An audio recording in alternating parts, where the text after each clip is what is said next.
All right, Ty, this film tells the story of Mr. Peabody and his adopted son, Sherman. Yeah. And it's adapted from the 60s American television program Rocky and Bullwinkle's show. Could you tell us a little bit more about this unconventional family and maybe fill in UK audiences who aren't so familiar on the original program? So the original series aired at the end of the 50s, actually, and then went into the early 60s. And it was created by a guy named Jay Ward, who's a very prolific, very talented animator and storyteller. And it was about Mr. Peabody, who is the world's most accomplished dog, but actually the most accomplished anything. He was, he's an Olympic gold medalist and speaks every language and is a Nobel Peace Prize winner. And he basically comes across this boy and adopts him because it's the right thing to do, and also because, he feels like it's an opportunity to mentor him, being the most superior being on the planet. And then, and the original series, it's really more of an educational vehicle, which we hope the film is too, but it's an opportunity to teach Sherman about history. So he takes him and introduces him to all of these historical figures. And then in the film, it's been pretty cool because it's an opportunity to sort of broaden that world. So there's this huge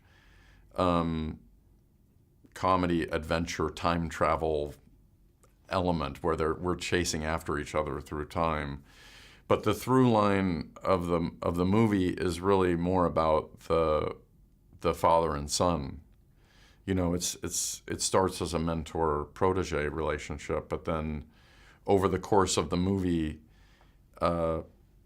they really grow to become father and son. And in particular, Peabody, who is perfect at everything essentially, is really not perfect as a dad. And that's the one area where he has to kind of admit that he's been imperfect. And I've just found it really touching. I love animated films, and I always have. I feel like we're at this amazing era and with the ability to basically do anything. You can really create and do anything now. And I was really thrilled to be a part of something that I felt like had a lot of heart, but also creating a world where we can go anywhere. I believe I'm right in saying that Mr. Peabody and Sherman is your first animated feature film. Yeah, it is. Yeah. So I'm interested to know how you found the production process. I know there's quite a lot of action scenes, as it were, but obviously when you're voicing it, you're just stood in front of a microphone. How is that? Well, at first it's actually a little bit, not hard, but like kind of nerve-wracking, if that makes sense, because number one, you don't know what you're making.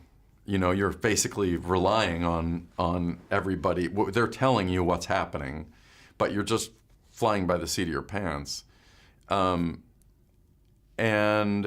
you're also not acting with other actors. So you're not necessarily reacting to anything. It's basically all, proactive. So what you end up doing is you do each of the scenes basically as many different ways as you can, and then allow them to choose which ones suit the scenes, which can feel so foreign when you're used to being in the world and being with actors, and that whole experience it was kind of nerve-wracking. And then as you get further down the line, you start to see little snippets of animation that it's kind of amazing just to see them start to put it together. And then I saw the movie a cut of the movie about 3 weeks ago, and it was one of the most thrilling things I've ever gotten to do, because I just haven't done this process before, and usually have much more of a feel for what you're going to see. But it really was sort of like Christmas morning. This whole world had been created, and I just sort of flipped out. I thought it was so funny and was so transported by it. But in a way, that's a surprise, because you just don't know, So I immediately called my wife and was like, "It's really good." You just don't know, I wanted to ask about your co-stars. Obviously, you're acting alongside some fantastically established voice talent here, some amazing actors, Alison Janney, Stanley Tucci, the great Mel Brooks, of course. Also, there's some great performances from the kids as well, isn't there? Max Charles as Sherman and your Modern Family co-star, Ariel Winter. Now, I think you touched on being able to act alongside them or not, because I know the process can differ on different films. But, I was wondering whether you got to record any of your voiceovers alongside the youngsters and whether their sort of energy and enthusiasm rubbed off on you in any way. Well, weirdly enough, the only times that Ariel and I talked about doing this together was on Modern Family, because we never saw each other in the recording studio. So that's one of the sort of the odd aspects of the process. You know, we would talk to each other about recording sessions, but it was our other job. But Max and I did get a session where we got to work together, and he's a really lovely, funny, very talented young actor, and that was actually really helpful. The most sort of like, I guess, for, you know, the most emotionally complicated scenes that we have are with each other. So we worked through those scenes with each other in the room, and I think that was really helpful. I'm glad we did it. One of the original features of the Rocky and Bullwinkle show was the use of humour, not only for children but also for adults too. There's lots of great wordplay and puns, which I particularly enjoyed from Mr. Peabody. To what extent was it important for the movie to retain this sense of humour, do you think? I think there are several elements that I think are actually important to preserve. Just out of respect to Jay Ward and the Ward estate, you know, I know Rob took that very seriously, and when we got the thumbs up, you know, the approval from her, it was important to us because it is in the States, it's an iconic series.